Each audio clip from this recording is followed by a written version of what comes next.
പറയുകയാണ്, നമസ്കാരത്തിൽ ഖിറാഅത്ത് പരിപൂർണമാക്കിയിട്ടില്ല, ഫാത്തിഹ സൂറത്ത് ശരിക്ക് ഓതുന്നില്ല, സൂറത്തുകളെ ശ്രദ്ധിക്കുന്നില്ല, റുകൂഅ് ഗൗനിക്കുന്നില്ല, തലകുത്തി മറിഞ്ഞുകൊണ്ട് ചാടി എഴുന്നേറ്റുകൊണ്ട് നമസ്കരിക്കുന്ന സഹോദരങ്ങളെ, സഹോദരിമാരെ, ചിന്തിക്കണേ. എന്തായാലും നമ്മൾ നമസ്കരിക്കുന്നുണ്ട്, കഷ്ടപ്പെട്ട് ഒതുവെടുക്കുന്നുണ്ട്, മുസല്ല വിരിച്ചുകൊണ്ട് മുഖമക്കനിയിട്ട് നിസ്കരിക്കാൻ നിൽക്കുന്നുണ്ട്. എന്നിട്ടെന്തേ അശ്രദ്ധ വരുത്തുന്നത്? അല്പമൊന്ന് ക്ഷമിച്ചൂടെ? ദിക്റുകളൊന്ന് ഉരുവിട്ടൂടെ?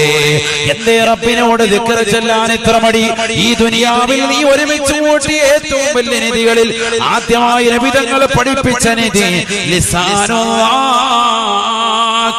ദിക്ർ ചൊല്ലുന്ന നാവാണ്. നീ എന്തേ അല്പമൊന്ന് അനക്കമടങ്ങിയിട്ട് നിനക്കൊന്ന് ദിക്ർ ചൊല്ലിക്കൂടെ? നിനക്ക് റബ്ബിലേക്കൊന്ന് തൗബ ചെയ്തൂടെ? അല്ലാഹുവിലേക്ക് നീ തസ്ബീഹുകളിലും തഹ്ലീലും അർപ്പിച്ചുകൂടെ?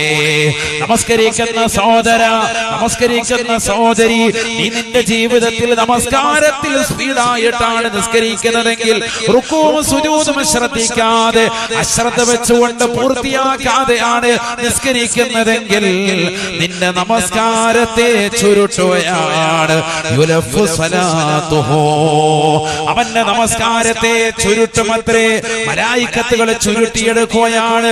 ഏതുപോലെ ഉമർ ഇബ്നുൽ ഖത്താബ് തങ്ങൾ പറയുകയാണ്, കമാ യുലഫു സൗബുൽ ഖലിഫു, വഴകിയ വസ്ത്രം നമ്മൾ അലക്കാൻ വേണ്ടി വീടിന്റെ മൂലയിൽ കൊണ്ടുപോയി വാഷിംഗ് മെഷീനിന്റെ ചാരത്തിടുന്നവരില്ലയോ, അതുപോലെ പഴം തുണി ചുരുട്ടുന്നത് പോലെ, പഴകിയ തുണി ചുരുട്ടുന്നത് പോലെ നിന്റെ നമസ്കാരത്തെ മലക്കുകളെ ചുരുട്ടുകയാണ്, ആ നമസ്കാരത്തെ വലിച്ചെറിയുകയാണ്.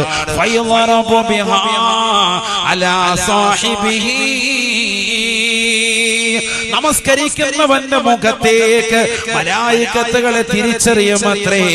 കാരണം നീ നമസ്കാരത്തെ അശ്രദ്ധമാക്കിയവനാണ്. നീ നമസ്കാരത്തിലുള്ള ദിക്റുകളെ ഗൗനിച്ചില്ല, ശ്രദ്ധിച്ചില്ല. അല്ലാഹു നമ്മളെ കാത്തിരക്ഷിക്കട്ടെ. നമ്മളൊക്കെ നിസ്കരിക്കും, പക്ഷെ ഈ പറഞ്ഞ കാര്യങ്ങളിലേക്ക് വരുമ്പോ നമ്മളൊക്കെ പരാജയം, ഭയങ്കര ധൃതി കാണിക്കലാണ്. എല്ലാവരും സ്ത്രീകളോടും പുരുഷന്മാരും ഉണ്ട്, പ്രത്യേകിച്ച് ചെറുപ്പക്കാര്.